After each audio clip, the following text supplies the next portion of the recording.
Hello, everybody. Welcome to this new BTS talk in which Isaac Wash and Xavier Marguinot will discuss the importance of cyber insurance as a key fact in cyber risk management. Isaac is cybersecurity specialist at Tokyo Marine HCC. He has more than 14 years of experience in the technology sector, mainly in the field of risk management and information security. Xavier Marguinot is head of cyber and underwriting manager cyber at Tokyo Marine HCC, overseeing and coordinating the cyber strategy worldwide. At the end of this talk, we're going to have part dedicated to Qs and As. So feel free to start sharing your questions in the chat, in the Qs and A sector. Well, thank you very much, Isaac and Xavier. I will leave the floor to you.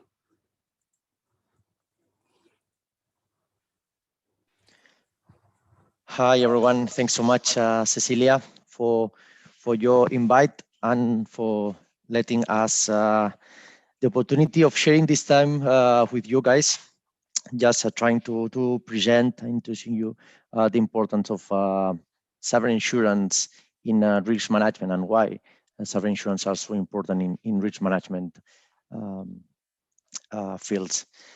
Today we have Xavier Marguinot, Head of Cybersecurity at Tokyo Marine HCC. So today the star is Xavier Marguinot, has a very strong background in risk management. Now he's head of international countries, basically all the countries except the US for cybersecurity service lines. So I don't want to take him more time. I will pass the word to Xavier Marguinot and just enjoy all the presentation I think he has prepared. So Xavier, welcome. Thanks for sharing your time with us, and the stage is yours. Thank you very much. Thank you very much, Isaac. Thank you very much, Cecilia. Thanks for having me. Hi, everyone. Good afternoon. I'm Xavier Marguinot, head of cyber at Tokyo Marine HCC. What we're going to discuss in the next following hour is just to give you a quick overview of what is cyber risk management and some risk management concepts also, and also cyber insurance. This is an opportunity for you to better understand what insurers and also some cyber specialists are doing in that field. If you have any questions, please do not hesitate to interrupt me. There is no stupid questions, just stupid answers. So the pressure is on me, not on you guys. And it will be even more interesting to make it interactive between us. I've prepared a few slides that I'm going to share with you now. If you give me 1 second.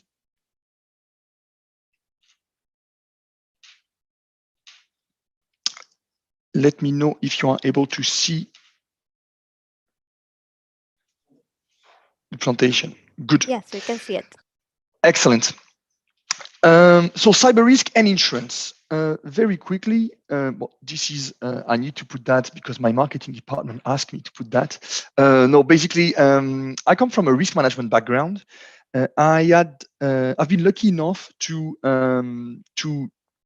treat the cyber security topic from different angles, being first uninsured, so a client working for Publicis Group, and then a broker, so educating and talking about cyber risks and insurance solutions to different clients in different regions from different segments, so from SME to large corporations, and also from different industry sectors, telecommunication companies or financial institutions, manufacturers, and so on.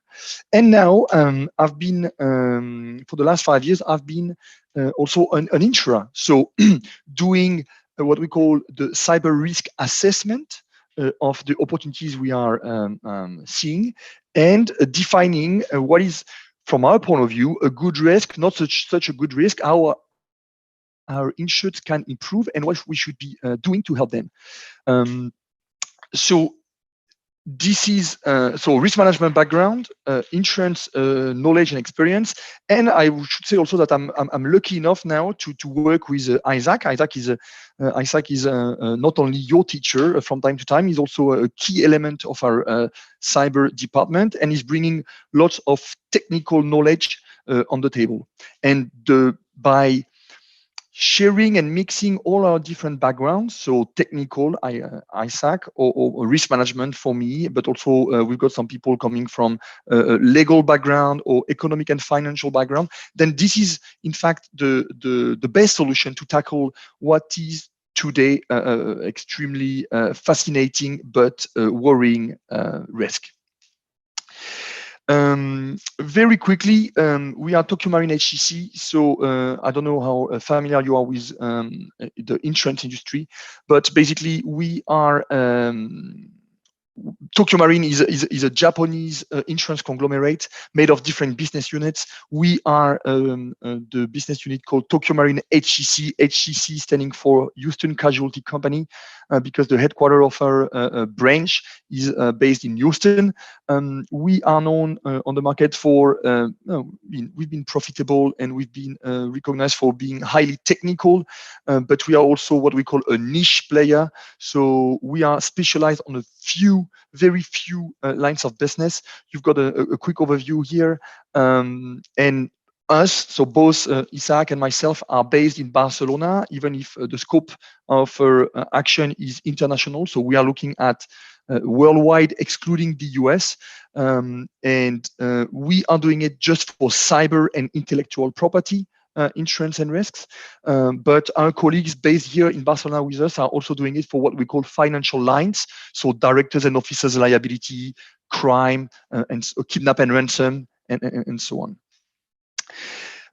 Let's jump into the topic.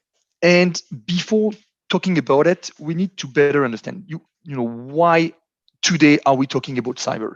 And funny enough, not so many people are able to answer that question. What does cyber mean, or why we are now facing that cyber exposure? This comes from the fourth revolution, okay? When in the late 70s, we started the digitalization of our economy.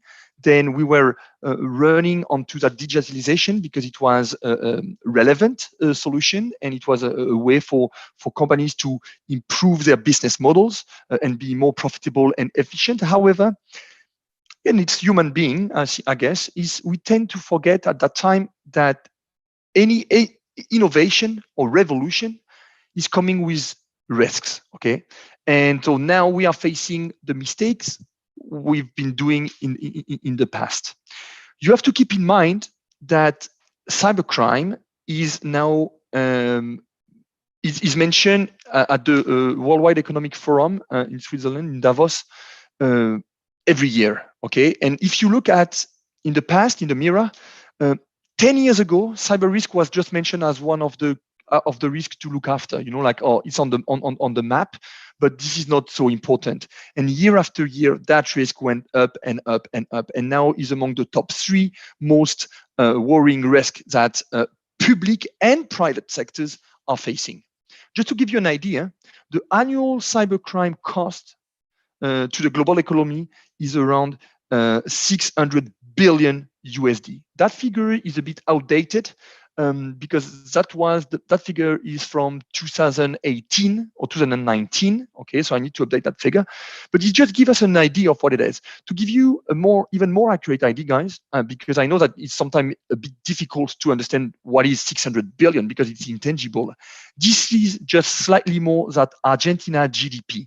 So imagine that cybercrime, okay, is represent in terms of money and cost as much as the Argentinian GDP. This is almost 1% of global GDP, okay? And this is just the beginning. This is just increasing. And also that figure is, I think, a bit underestimated because this is not taking into consideration cybercrime coming from unintentional and internal action. So what we call like the human errors, or what we could call human stupidity, all right? Last thing I want to say about that figure. Today, cybercrime is more lucrative than drug business worldwide. Okay, so when we know that in mind, we know that the cyber topic gonna attract a lot of threat actors. Okay, talking about it, and that's what we call level the playing field, because I want all of us to have the same understanding. Okay, you have to always keep in mind that a risk is the risk is defined by a threat, okay, a vulnerability, and a consequence on an asset of the company.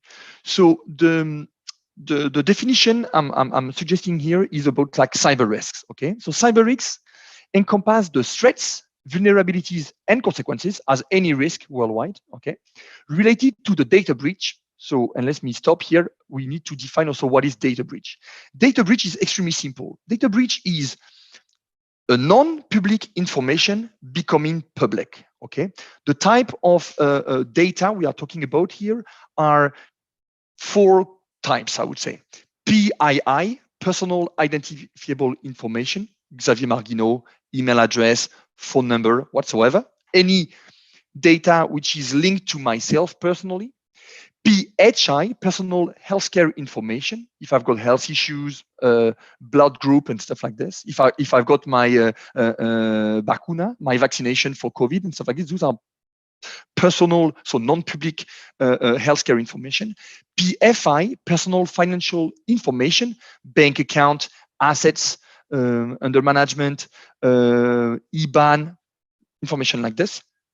And of course, last but not least, and very often underestimated by the society, I would say, is corporate related information, business plan, mergers and acquisition information, intellectual property. Okay, so cyber risk is related to data breach and intrusion in or disruption of an information system of a company. There is a slightly difference between intrusion in and disruption, and that's why I've put it in. Intrusion in is pretty easy to understand. Okay, I'm a malicious actor, and I gain access to your system, and then once I'm in your system, I can decide what I want to do. I want to steal information, I want to disrupt the system, or whatever, ask for a ransom, I can do whatever.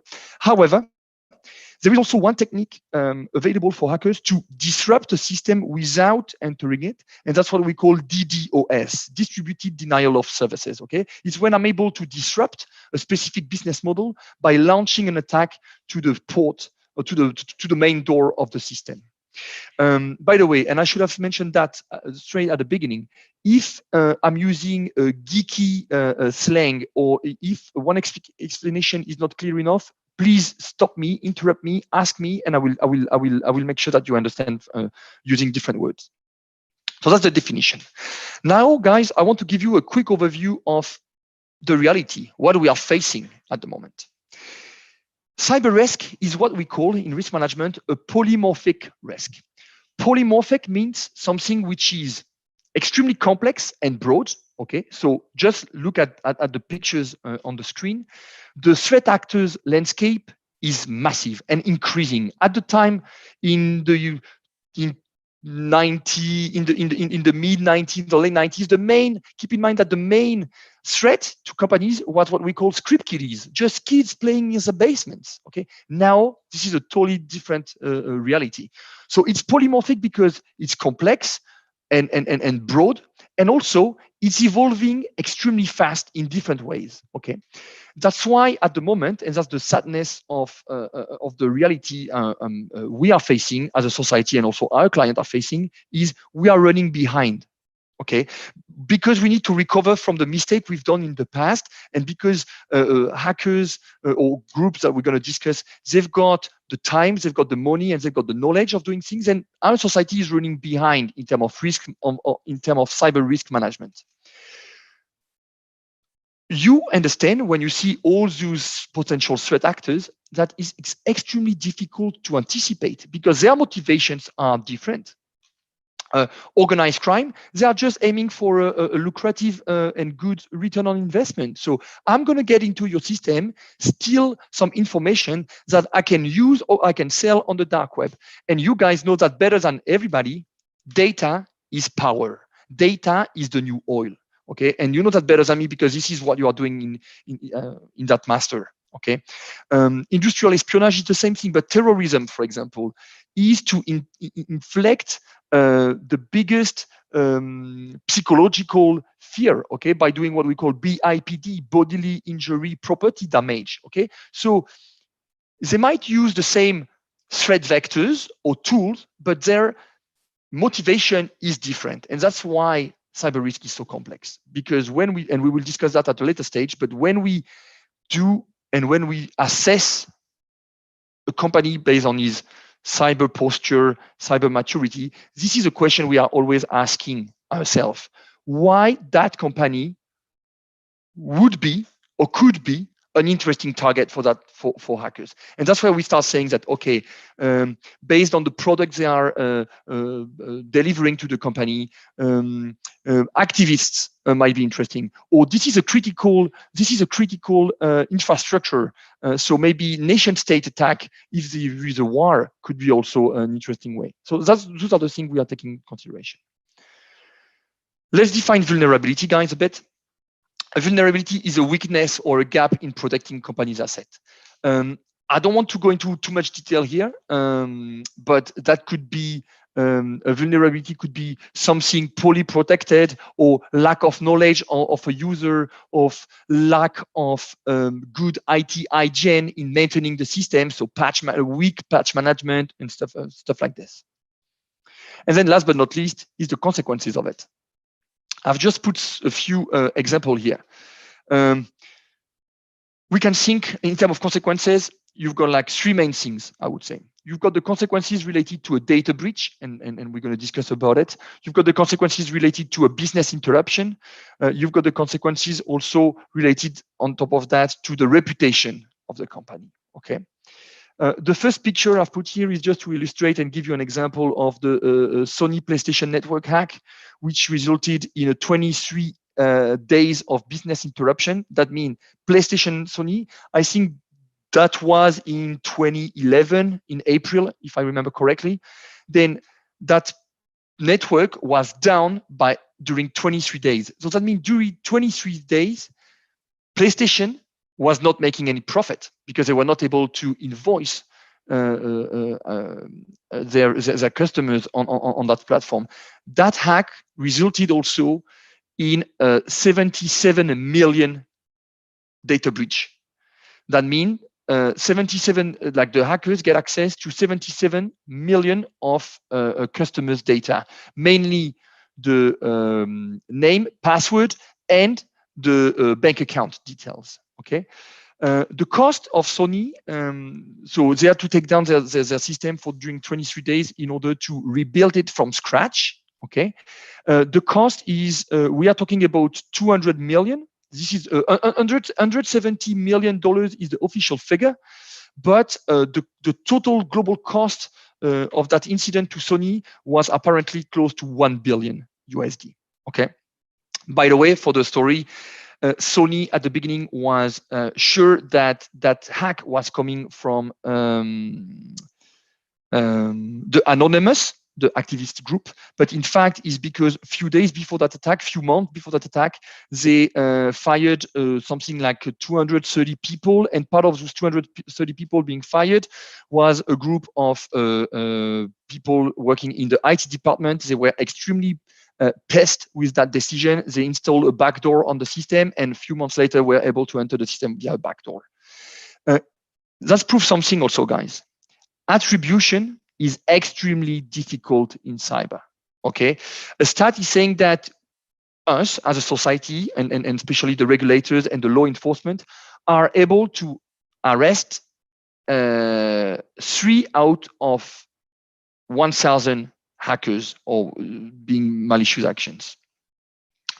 Another example I wanted to mention is about Merck. Merck is probably one of the most impactful cyber incident we've seen in the recent years. We are talking about a 1.9 billion cost to the company. So that's also another example. I've just put some examples for you to have an idea of what we are talking. The last one, the third one, I've put it here because I wanted to illustrate a pure business interruption incident related to nation state attack. This one is Stuxnet. Iran was currently was a few. So Mahmoud Ahmadinejad was working on the nuclear enrichment program for Iran, and the US and Israel were extremely unhappy with that. Tense discussion on the diplomatic stage. Like Iran was like, hey guys, if you are doing it, why not us? And so Israel and the US decided to create to share knowledge, and they created a piece of malware called Stuxnet, between you and me, a beauty. That piece of software was able to has been launched in Middle East, was able to travel through the different systems. One of the problem we've got, one of the exposure we are facing as a society is the interconnection and interconnectivity of devices, companies, and systems. And that virus was traveling in Middle East and was able to scan the network and the IT architecture of the different companies in order to find a specific device manufactured and sold by Siemens, which was specifically used in nuclear enrichment programs. So they found it. Stuxnet set it up. Landed in the Iranian power and utility facility, and was able to take control over the SCADA system. SCADA system stands for Supervisory Control and Data Acquisition System. So basically, this is the big system looking at different systems and to control that everything is okay. And in fact, it took control of that system and was destroying the uranium rock by making spin too fast without displaying like green lights everywhere on the systems. At some point, Iran had a power outage in the country. They wanted to use a bit of the powers they've been able to create for the last 2 years, and when they switched on the systems, they realized that in fact they did not produce any system, and that their uranium rock was destroyed. So that virus set the nuclear Iranian program by 2 years. That's a big example of nation-state attack and also business interruption. The last, the other, very quickly, the other picture is I've used here is to illustrate ransomware. Ransomware is a curse at the moment. Went up since COVID, went up by 400% in terms of malicious activity.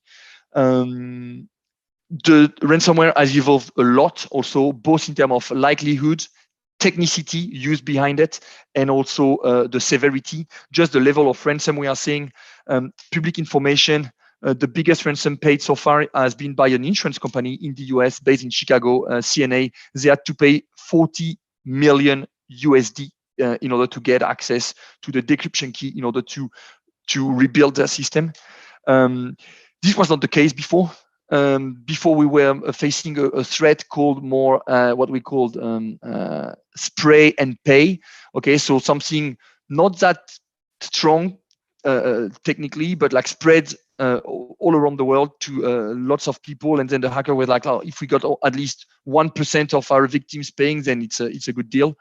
But now we are looking at targeted ransomware attack, okay, and those guys organize crimes. For example, there are companies like my company, our company. They've got time, they are patient, they think about it. They've got a research and development department, they got the HR department, everything. Okay, so it's not just about like entering the system, getting access to the data, encrypting the data, and asking for the ransom.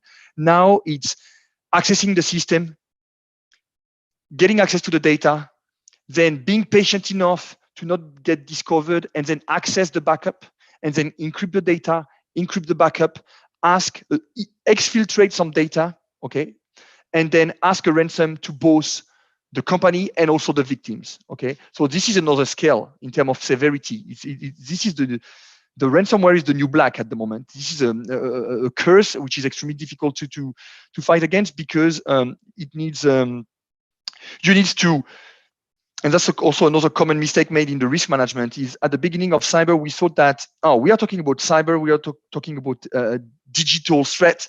So the answer has to be IT and technology.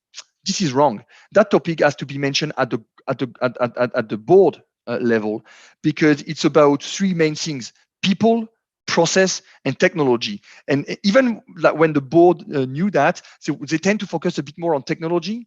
But the thing is, if you can give and implement the best technology in the world, if your people are not trained to manage it properly, and if you don't have clear processes, you're going to fail. You're going to fail. For me, the most important part of it is of that cyber strategy, and especially regarding ransomware. That's why I'm mentioning it here, but we will discuss it also at a later stage, is the people. There is a paradox regarding people. People could be the weakest link, okay, in your cybersecurity strategy, but at the same time, if they are trained properly and given the tool to perform that task, they could also be the first line of defense for your company. And that's something very important, which I believe in. The last two pictures are to illustrate two very sad things. The first one, the ambulance, is to tell you that in June 2020, I think, it was the first time worldwide that we've seen someone dying due to a cyber attack. We've got that lady in Germany. I think it was in Düsseldorf, if I'm not wrong. I'm giving you all those details for you to go and search on internet afterwards. But the presentation will be made available to you afterwards. Anyway, but she has to go to the hospital for surgery. She needs emergency urgent treatment. On their way to the hospital, the ambulance received a call.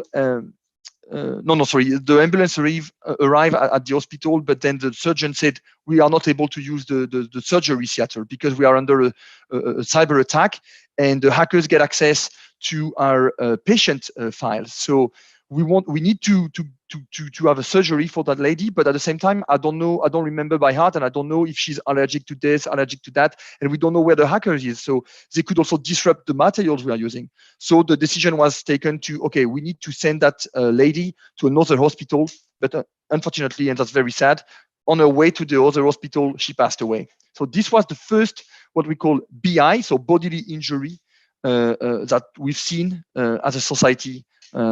So someone dying due to a cyber attack. And the last one is to talk about the future. And by the way, I'm giving you all, I'm sharing with you all those like terrible examples, but trust me, in fact, on the day-to-day, and Isaac can confirm, I'm more like an optimistic person, but with cyber, it's extremely difficult to remain optimistic. The last one is about the future. What is the future?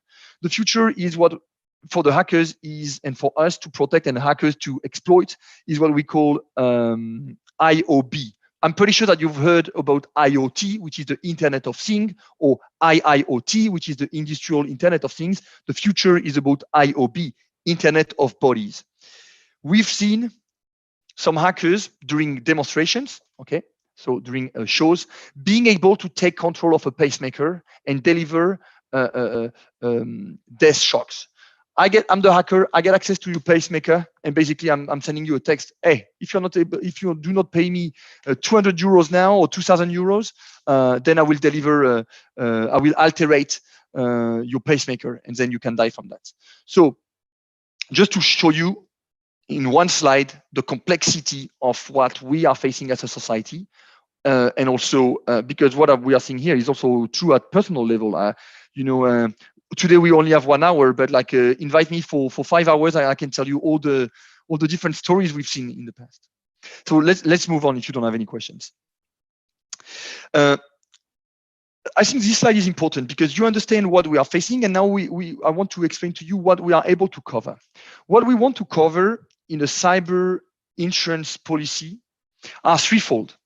The first one is the first column you see here, is the first party. Okay, the first party loss. So when a company is victim of a data breach, for example, then they will have to comply with the regulation, because in Europe we've got GDPR. Okay, so you have to notify your customers. You have to work with the regulator and stuff like this. So the first party will be all the costs that the company has to deal with in order to face the incident. Okay. So a business interruption, a loss of revenue, is what we call a first-party loss because it's directly impacting the insured. Okay, and then you've got second. So first party is all those costs like rebuilding data, for example, recovering data, recovering system. These are first party losses. But we are also covering what we call third party liability. So claims, okay, made against the company following a cyber incident coming from third parties. That company, PlayStation, the data breach we mentioned before, they have to deal with like rebuilding their systems. This is first party, but then also they receive some claims from the customers. Hey guys, I'm not happy that my information has been disclosed or stolen. You were not good enough in protecting my information.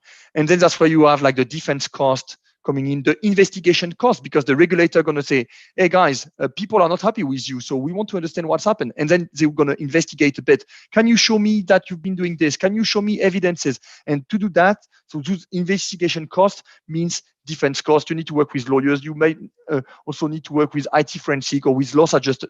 All those things are what we call third party. Class action made against a company because they've been poorly protecting or handling data is also what we call a third party cost. And we are here to cover those things. So the damages and consequences and defense costs.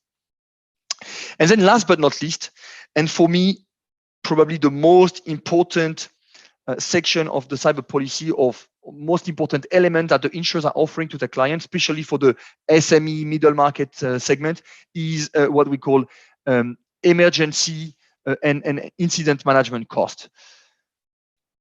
The cyber risk topic has been underestimated in the past, all right? So most of the companies are not ready to face a cyber incident. They don't have the people, they don't have the technologies, they don't have the resources, and they don't have the process. So if they are hit by an cyber incident, in fact, they start thinking, what should we be doing? No. That thing in risk management, you have to think about this way before the incident. That's why I love to say to my clients, put cyber risk in your board agenda before it becomes the agenda.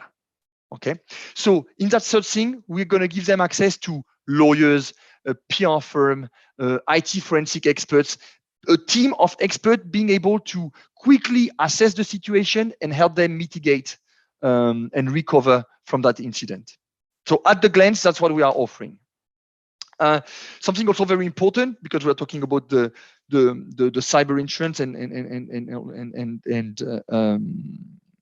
and the solution we are giving is, and that's regarding what I just mentioned to you. This is the incident response protocol we are using. We've got, to give you an idea, when we have an insured, he's got a dedicated policy number and a phone number to call if there is an incident. And then they will go to a call center, 24/7 call center, and then they will be able to explain what happened. So that's where they will go to the triage phase. And then we will have a cyber incident coordinator taking the lead, okay, and coordinating the action. Or the incident is happening in the US, in France, and in Spain at the same time. Then we're gonna send a IT forensic team in Spain, one in France, and one in the US. Then we will have one person to coordinate everything. Then the recovery is also how we help them to recover from this. So it's not just about, we arrive and we say, the hacker entered via this system and did this. No. Of course, this is very important. That's what we call the root cause analysis report.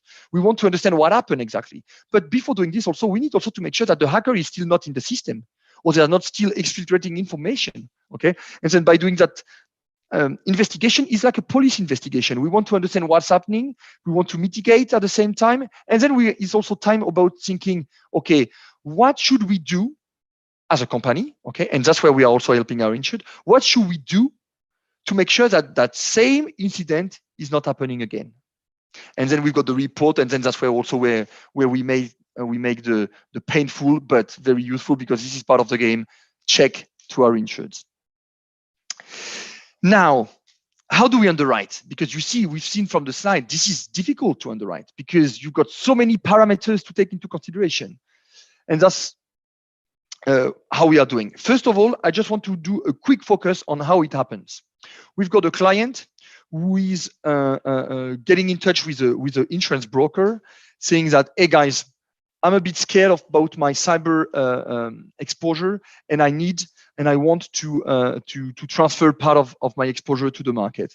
So they're going to complete what we call a proposal form, okay, a questionnaire with like very technical questions about their exposure and also cyber security maturity, and then that information going to be provided to us, and based on that information, and we will see later our methodology, we are here to say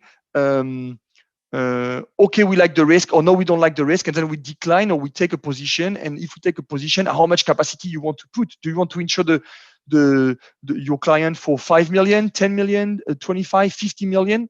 Those are all the questions we are taking into consideration. But that slide, and I invite you to have a look at it later. And if you have any question, you can send me an email on my email address. This is how that works. And then we give offers, and that's like offers and demand, okay? And the client and the brokers then start putting, that's step number 4, start putting together the policy program, okay? The client wants to insure itself for up to 400 million, then it will be several insurers giving different parts at different levels with different premiums and terms and conditions. And then we issue the policies, and we've got like a contractual document explaining what we want to cover and not. So the coverage, but also the exclusions, stuff like this. But behind the scenes, that's the important thing. And sorry, that slide should have been just before, in fact. What I want to explain here is how it works on the client side.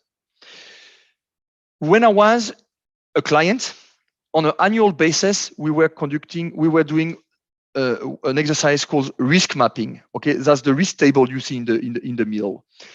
We were conducting interviews. I was conducting interviews with the different business unit managers, explaining them, hey guys, what is the worst case scenario for you? What is keeping you awake at night? And so they were listing lots of things. Okay, I was doing it because I was in the risk management department, not just doing cyber, but all kind of risk. If we look at cyber risk, then at the client level, first, they need to do that exercise, that risk mapping, okay? And they need to understand the risk at the business unit level. This is not just a top-down approach. It has to be a bottom-up approach, okay, guys? Oh, that entity is telling us that data is extremely important in their business model. Okay, so how important is this? Okay, that's where you're going to start doing like some what we call BIA, business impact analysis, okay? And all those kind of things. By gathering that information, then the board has to take and design a clear business strategy. What is acceptable, what is not acceptable.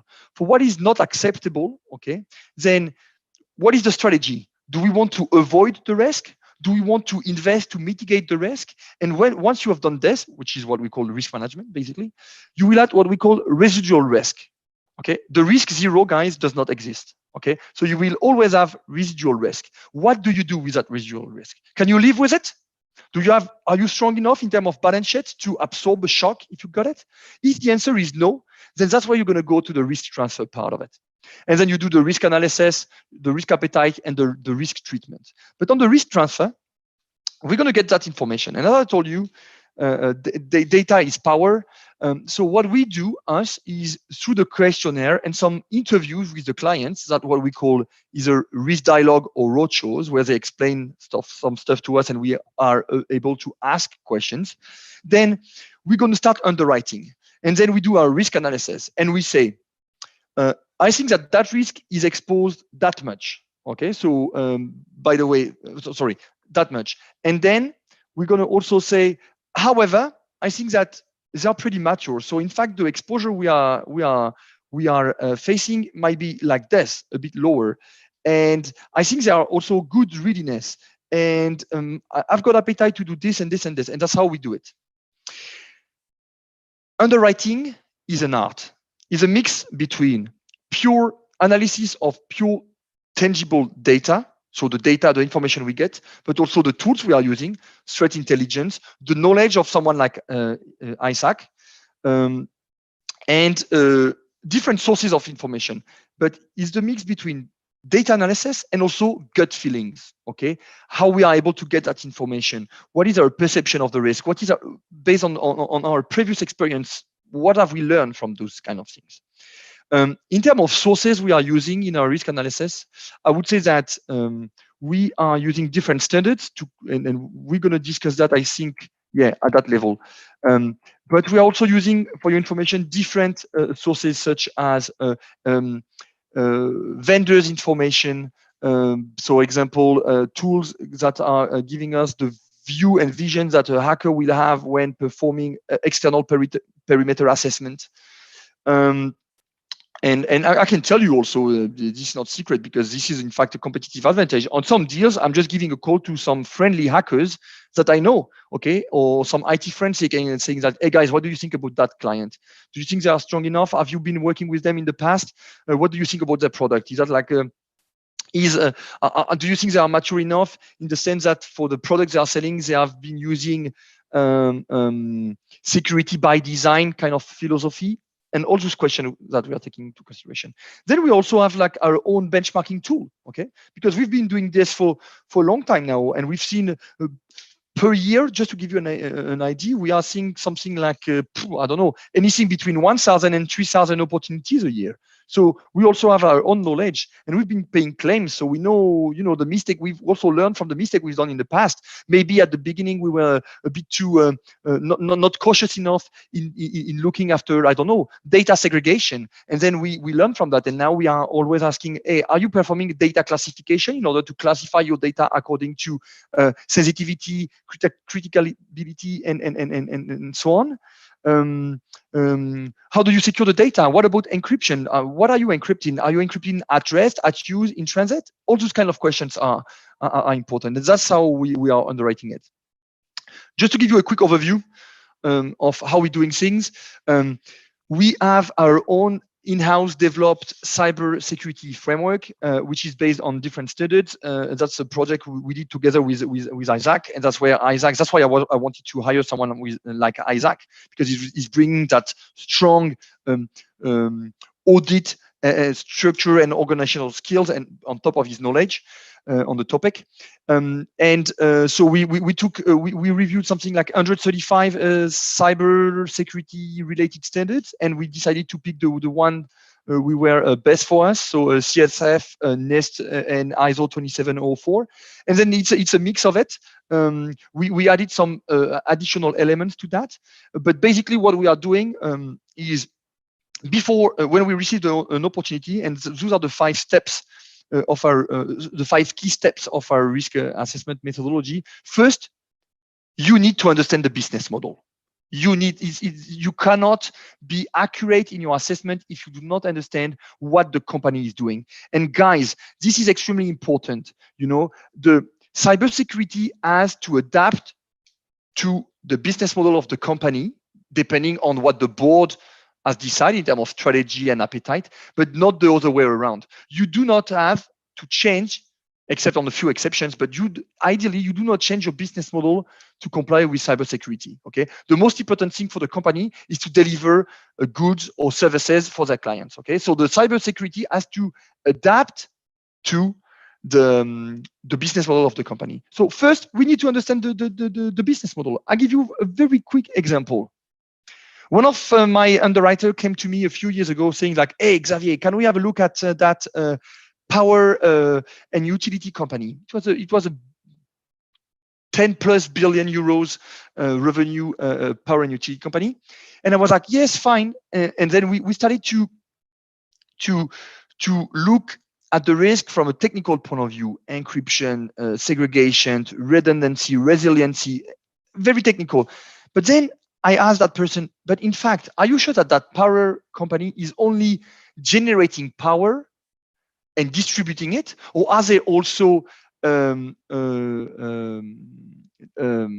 like distributing in the sense having clients, direct contact with clients?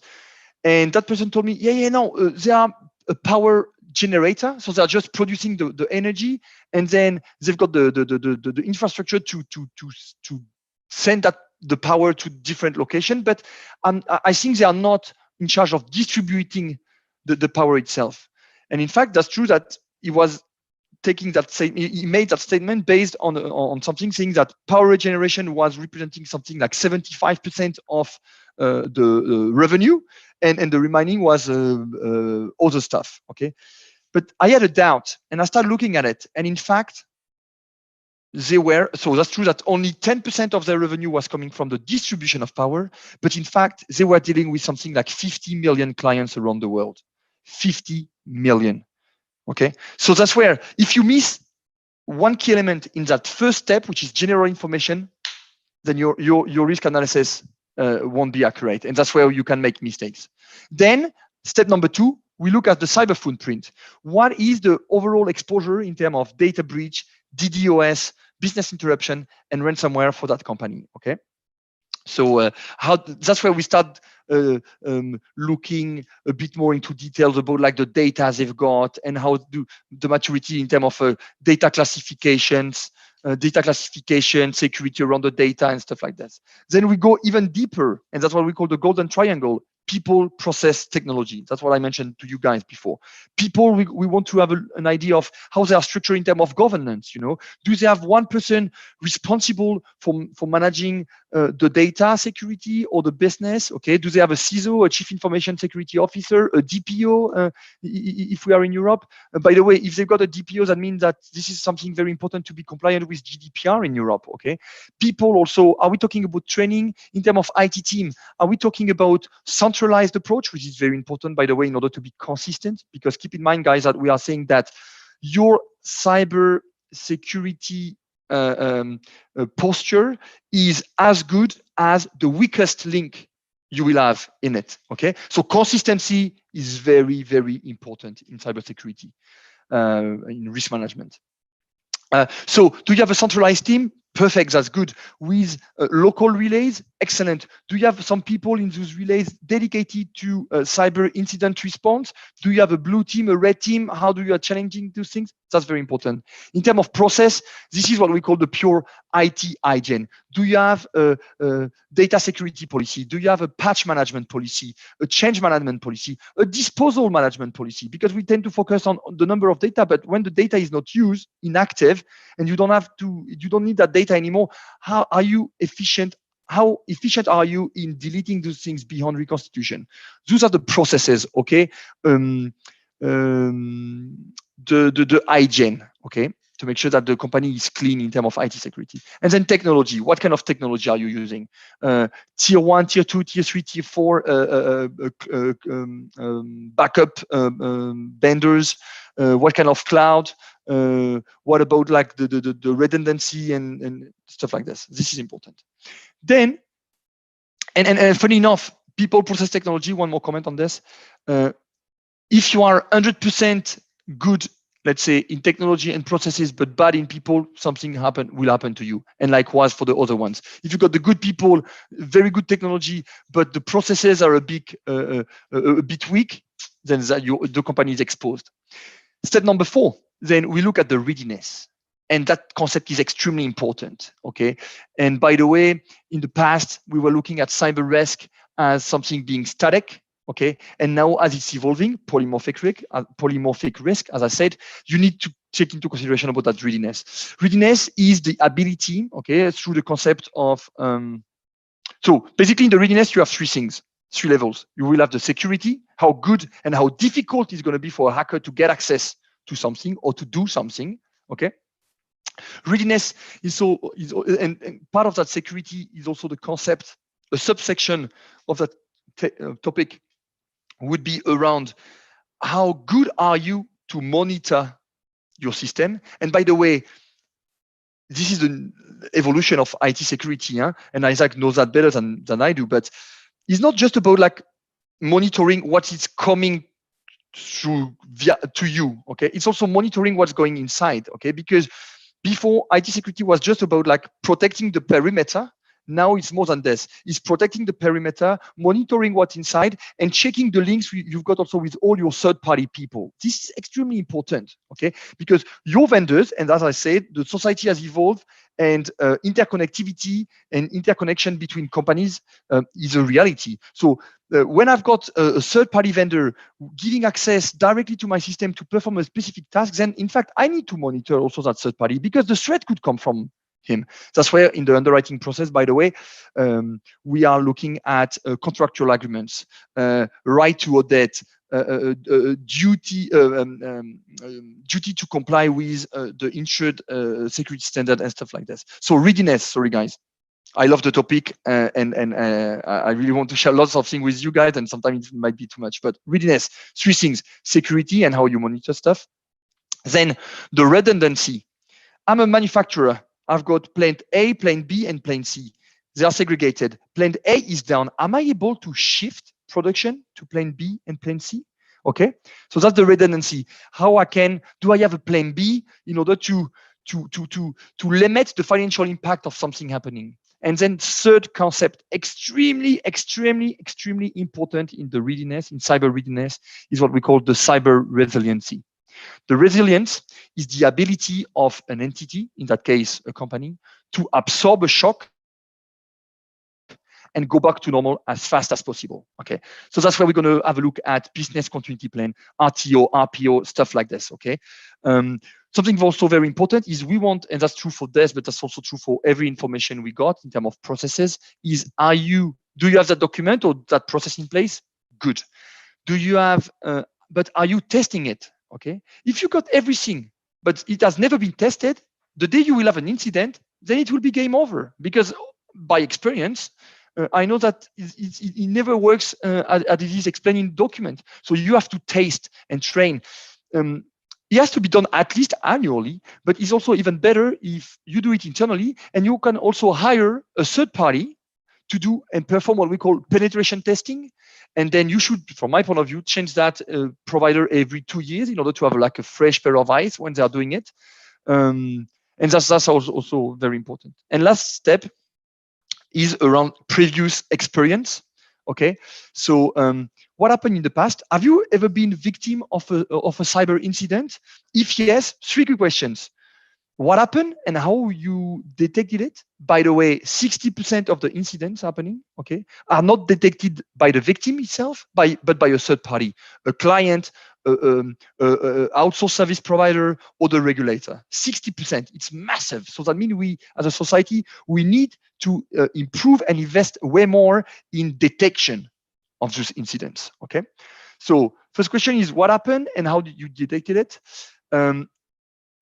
Question number 2 is what did you do to manage and deal with that situation? Okay, and last but not least is the third question is lesson learned. Okay, I will never decline a risk just because they had an incident in the past. In fact, I quite like it because most of the time that means that there is some kind of awareness at board level. This is pretty sad to reach that point, but for the board level to be aware of it and take the cyber risk topic seriously or the data topic seriously, in fact, they need to have a loss sometime. And when we start talking about real money and impact, that's why, by the way, in the business impact analysis, you need to translate scenarios into real money. Okay, that's how like people start thinking. Okay, I've got the likelihood of losing that. There is a probability that I'm going to lose that much. If I start investing that much, then I'm able to reduce not only the likelihood of something happening, but also the severity of an incident. And then that risk assessment methodology is declined. So it's a general methodology, but then we've got some specific questions and specific approach depending on the industry sectors. You do not ask the same question to a manufacturer or a retailer, a financial institutions or a power and utility company. So we also have specific questions related to that. That's it for now. I think I had to speed up a bit because I was scared of being late. We have 5 more minutes, 5 remaining minutes. Should you have any questions, or should you want me to be a bit more specific, or give you any additional example or details on something?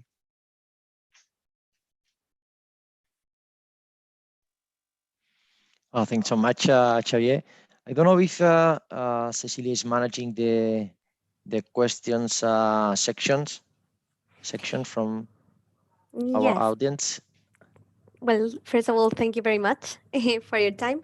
Well, it seems that for the moment there are no questions. Well, let us remind you that you can also send questions after this talk. So we are happy to answer you after. Mm-hmm.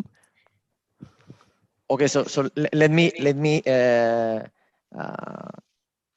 put a comment on Xavier's presentation. Thank you so much. Was extremely useful presentation, and also very related with what we mentioned and covered during the different subjects during the master.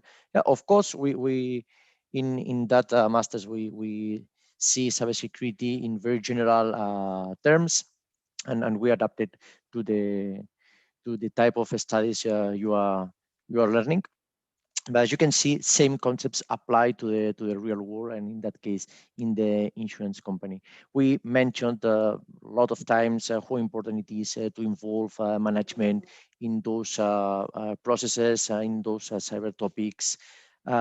We covered all the different cybersecurity big areas, governance, risk, compliance parts, and as you can see from Xavier's speech, in companies in every risk assessment, we keep maintaining all these pillars, and we dive into each pillar every time. In that case, we need to assess a client.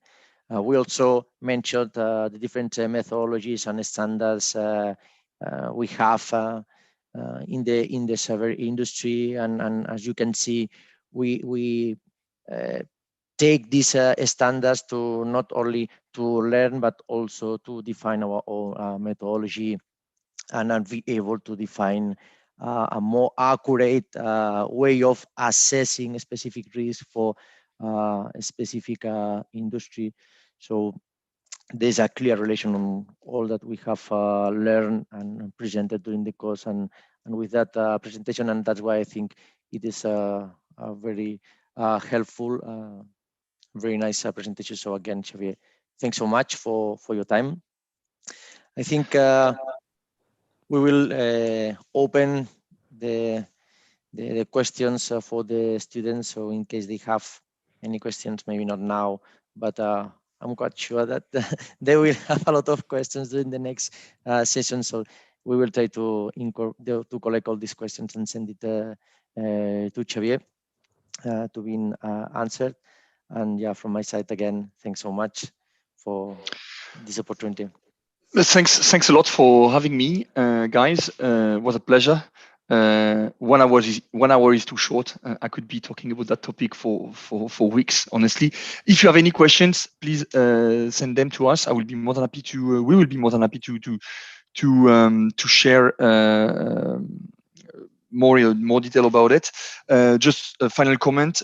I think your choice of doing a master related to data is an extremely good idea, because people does not realize yet that, once again, data is the new black. Data is oil for the future. So good position I think you are in.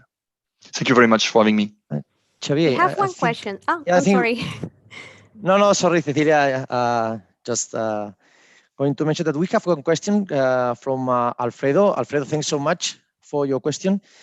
Question is about, is Tokyo Marine thinking about not cover rescues for ransomware in the short time? So I think it is a very good question. I think very good question, and very actual question. So two things you've got. So my position is, I believe that in the next 2 years, the ransom, which is what you are mentioning here, the ransom of the ransomware coverage will be kind of becoming optional in the cyber insurance policies. I believe this because it will either come from the regulator, okay, which from me as an individual, as a citizen, I understand why the ransom should be covered, and why do we want to pay the threat actors that we are fighting on a day-to-day basis. Okay, so I think that it will either come from the regulator or the reinsurers, because and the insurance company, because at the moment this is not profitable. We are, and in some countries we tend to pay too fast to the hackers that ransom. However, at the moment, for us, this is not something that we are considering. We are still covering the ransomware. In some cases, we either sublimate the cover or we ask the insured to have what we call more skin in the game, meaning like they have to if we have to pay 1 million, then we ask them also to participate a bit more on that things. But I'm not too worried about the ransom itself. Okay, the ransom itself, but for the case I mentioned earlier, like that 40 million, of course. But usually the ransom, even if the ransom itself has increased in the recent years, what is worrying me is all the costs related to the ransomware attack. Okay, so it's not just the ransom; it's the cost of the lawyers, the IT experts, but also the cost of restarting, rebuilding your system, doing the data recovery, all the regulation actions. This is the costly part of it. So that's where the market is at the moment, But sublimiting or excluding the ransom, just the ransom, I understand it from an ethical point of view as a citizen, but as a manager of a line of business for cyber, this is not my main concern, honestly.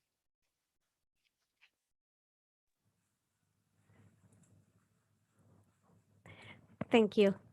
Well, it seems that we don't have any further questions. Everything it's been explained with great detail. Well, thank you very much again for attending this BTS talk. Thank you, Xavier and Isaac, for sharing your vision. Well, see you in the next BTS talk. Take care. Thank you very much. Thank you so much. Thank you very much. Take care. Have a nice day.